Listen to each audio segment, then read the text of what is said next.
Bachchan Saab, nice to see you and Imran together. Finally, our film is releasing on the big screen as we had promised to our fans. सबसे पहले अमित जी आपको ये प्रश्न पूछना चाहता हूँ कि जब आपके ज़्यादातर कंटेम्प्रेरी अब उतने एक्टिव नहीं रहे जितने आप हैं, तो इसका राज क्या है? What makes you still excited about work? मैं भी जानना चाहता हूँ, सब लोग जानना चाहते हैं सर। एक्साइटमेंट तो देखिए, फिल्म का माध्यम जो है वही अपने आप में एक एक्साइटमेंट है।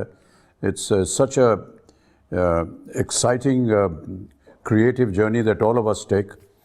तो जब भी कोई नया काम आता है, फिल्म आती है, तो चलो भाई एक और काम मिल गया, इसमें काम करते हैं, क्या किरदार होगा, क्या कहानी होगी, ये सब सुनने के लिए हम लोग उत्सुक रहते हैं और इसी तरह बस काम करते जाते हैं। कोई ख़ास वजह नहीं है। एमी, आप और बच्चन साहब दोनों के लिए मेरा एक क्वेश्चन है कि अपनी फिल्म चेहरे की स्क्रिप्ट में ऐसी क्या खासियत आपको लगी कि आप दोनों ने अपनी फिल्मोग्राफी में इसे शामिल करने का सोचा?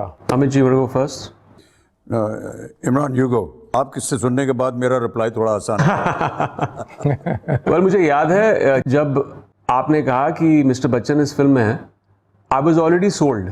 इमरान, इस इंटरव्यू में झूठ बोलना अलाउड नहीं है, तो ये कहना तो ये सोच लेना कि आपने मेरा नाम सुना इसलिए आप तैयार हो गए, ये ठीक नहीं है। वो इसका उल्टा होना चाहिए। जब मुझे पता चला कि आपके साथ काम करने का अवसर मिल रहा है तो मैंने कहा बिल्कुल सही है।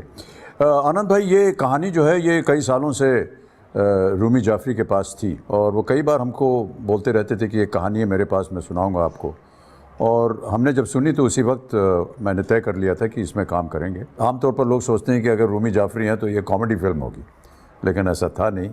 और इस तरह के शायद सब्जेक्ट को या विषय को रूमी ने शायद चुना नहीं था पहले, अब चुन लिया है और हमें बहुत खुशी है इसमें काम करके। तो इमरान, बच्चन साहब के साथ आपकी यह पहली फिल्म है, you are sharing screen with sir, तो क्या एक्साइटमेंट था, कुछ बता सकेंगे? तो बहुत सारी एक्साइटमेंट थी, बहुत सारी नर्वसनेस थी। अमित जी की मैंने इतनी फिल्में देखी हैं, I have grown up watching his films. I remember and I told him this when the first time I met him, I said that when I was around 7-8 years old, I started watching his films, and I used to not eat my food when I used to come back from school. I used to throw a tantrum, and I don't know how many times I've seen Sholay or Naparlal. तो मेरा बस यही था कि I hope I don't screw this up the first day of shoot with him. मैं lines नहीं भूल जाऊँ। तो मैंने इतनी अच्छी तरह से मैंने lines की थी। मैं बोला कि पहली 3 lines हो जाएं अमित जी के साथ पहले सीन में। इनकी खासियत ये है, इनका बड़प्पन है, and he gives everything 500% to the film. मैं इनके लास्ट मोनोलॉग में नहीं था, and I just feel like beating myself up about it because I wanted to be there to see his last monologue.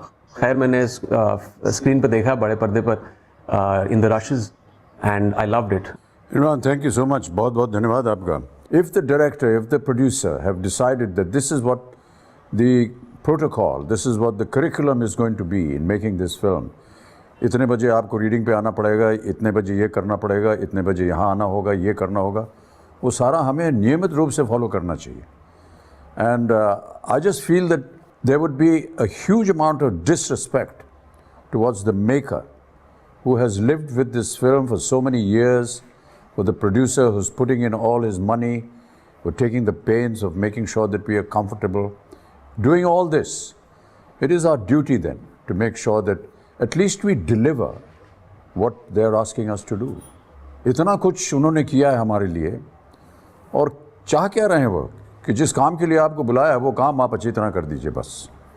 तो इतना तो हमारी जिम्मेदारी बनती है और हमें यही वजह है कि हम बार बार रिहर्सल करते हैं, बार बार, क्योंकि इस उम्र में आकर के देखिए लाइंस वगैरह जो हैं वो जल्दी याद होती नहीं हैं। बार बार रिहर्सल इसलिए करते हैं क्योंकि कहीं ना कहीं दिमाग में घुस जाए वो। आपने हमारे साथ कोऑपरेट किया हमेशा, बाकी जितने कलाकार थे वो सब ने कहा, अब बहुत से जितने हमारे सह कलाकार वो बार बार बोलते हैं सर वो अमित जी तो इतना रिहर्स करते हैं, थका देते हैं एकदम। तो मुझे लगता है कि जब मैं रिहर्सल कर रहा हूँ तो आप मत होगा कि जी मैं अपने आप रिहर्सल कर लूँगा, लेकिन हाँ ये बहुत आवश्यक हो जाता है, बहुत ज़रूरी है। तो अमी, आपने जो बताया उस हिसाब से मैं बचपन से सर का फ़ैन रहा हूँ और मैंने दीवार 42 टाइम्स थिएटर में टिकट लेके देखी है। अच्छा आनंद भाई, ये फिल्म चेहरे का प्रोमो है, हमारा प्रोमो नहीं है। आप तो दोनों ऐसे ही बात करते हुए चले जा रहे हैं। सर तो आपके लिए एक क्वेश्चन ये है कि अपनी फिल्म चेहरे फिल्म में आपकी दाढ़ी और यूनिक हेयर स्टाइल की काफ़ी चर्चा है, काफ़ी लोग मुझे टेक्स्ट कर रहे हैं, इनबॉक्स कर रहे हैं, तो इस नई स्टाइल की प्रेरणा आपको कैसे मिली सर? ये प्रेरणा मुझे नहीं मिली, ये तो रूमी ने कहा कि ऐसा होना चाहिए। वो एक तस्वीर लाए और उन्होंने मुझे दिखाया और कहा कि इस तरह की चीज़ चाहिए हमें, तो हमने उसको लगा लिया। हाँ, बाल में उन्होंने कहा था एक टोपी होगी, मैंने कहा चलिए टोपी पूरी पिक्चर में पहन के रहते हैं। तो बस ये उनकी देन है, हमारा कुछ नहीं है इसमें। हम लोग सब लकीर के फ़कीर हैं, जो डायरेक्टर बोलेगा, जो प्रोड्यूसर बोलेगा उसका पालन करेंगे। तो ये पूरी फिल्म में सबसे चैलेंजिंग आप दोनों को क्या लगा? Amit ji please go first. देखिए, कोई भी फिल्म जो है वो हमेशा चैलेंजिंग होती है, वो चाहे -17 डिग्रीज़ में हो या +45-50 डिग्रीज़ में हो, और काम होता है। आनंद भाई, मैं आपको बोलना चाहता हूँ, भले पता नहीं आप आगे ये पूछेंगे या नहीं, लेकिन as a producer you have really excelled and looked after the entire production and the unit so beautifully, I cannot tell you. I was so petrified when I was told that कि जाना है Slovakia and we have to shoot in the snow. And I said, yeah, you know, this means a lot of care, a lot of precaution. We're going to be in -17 degrees. They have crew, I don't know what the numbers of the crews were. Oh, we need warm clothes and I hope the crew is going to be well equipped.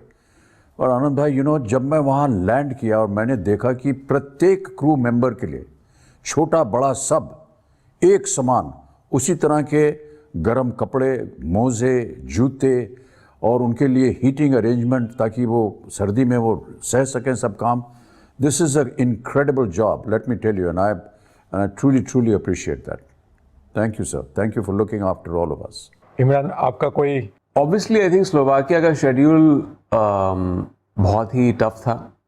एक तो मेरी जो tolerance है cold की बहुत कम है but I think we got used to it. और मैंने ये एक्चुअली आपसे ही सुना था कि जब आप जब आप स्लोवाकिया पहुंचे थे तो वहाँ पे आपको बर्फ़ मिली नहीं थी पहले 2 दिन, नहीं मिली थी, तो हमें एक्चुअली लगा था कि ये शेड्यूल गया। और ऊपर वाले का गर्म है कि आई थिंक उस रात, शूटिंग के रात से पहले वहाँ पे एक हेवी स्नोफॉल हुई and then finally we got the kind of snow for the climax shoot that we wanted. So I think we got extremely lucky for that shoot. इस सफर के दौरान कोई मेमोरेबल मोमेंट जो हमेशा आपके साथ रहेगी, ऐसा कुछ है? Sir, I don't want to like just say this because Amit ji is here, but it has been the most enriching experience for me to work with him, and I am very happy कि 27th को film release हो रही है। Bachchan sir, आपने सिलसिला, कभी कभी और मे बी अग्निपथ के बाद में आपने चेहरे में एक पोएम रिसाइट की है, which is our title track. वो कौन सी बात है जिसने आपको ये मोटिवेट किया, ये बाद में इसको शूट भी किया गया?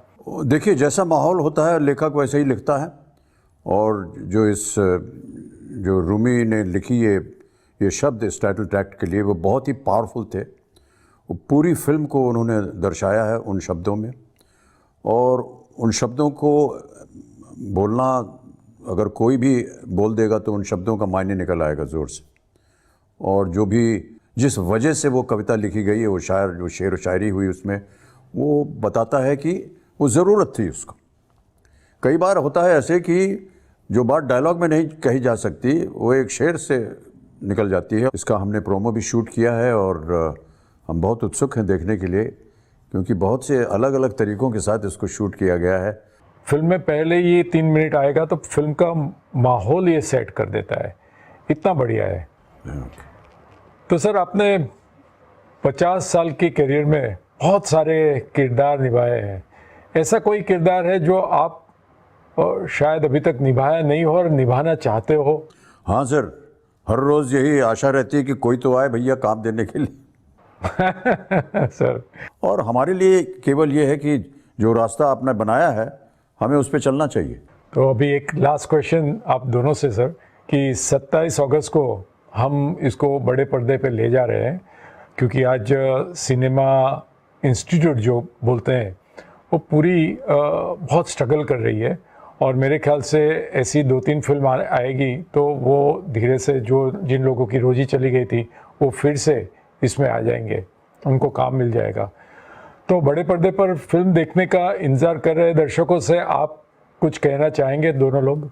या इमरान आप बोलेंगे? Sorry, please go ahead. नहीं, देखिए ये तो बहुत अच्छी बात है कि बड़े पर्दे फिर से खुल रहे हैं, सिनेमा घर खुल रहे हैं और फिर से लोगों को एक अवसर मिलेगा थिएटर में जा कर के देखने का। आपने बिल्कुल सही कहा, थिएटर में जा कर के फिल्म देखने का मज़ा ही कुछ और होता है। नहीं तो घर बैठ कर के टीवी के सामने एक तो स्क्रीन छोटी हो जाती है और जब चाहा उसको बंद कर दिया, कहीं चले गए, घूम घाम के आ गए, ये होता नहीं है। और थिएटर के अंदर आम लोग जब होते हैं ना साथ में, जब वो ताली बजाते हैं या वो चीखते हैं या चिल्लाते हैं या आवाज़ करते हैं, सीटी बजाते हैं, तो अच्छा लगता है, आप उस माहौल में रहना चाहते हैं। और ऐसा लगता है कि पूरे परिवार के साथ आप गए हैं बाहर और आप सिनेमा देख रहे हैं बड़े पर्दे पर, जो कि बना ही उसी माध्यम के लिए है।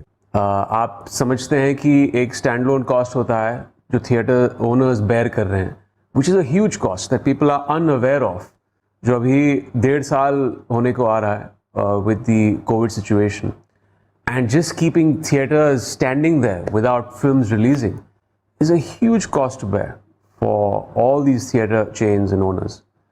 And I think someone has to take that step. It's a source of livelihood to lakhs of people.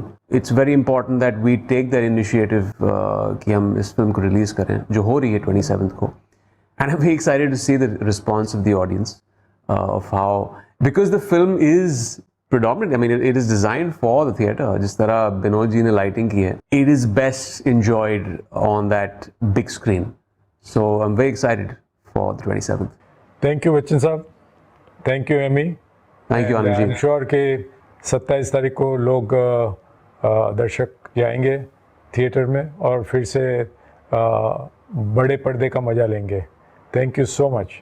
Thank you Anand भाई, thank you Imran. Thank you, Amit ji. Thank you.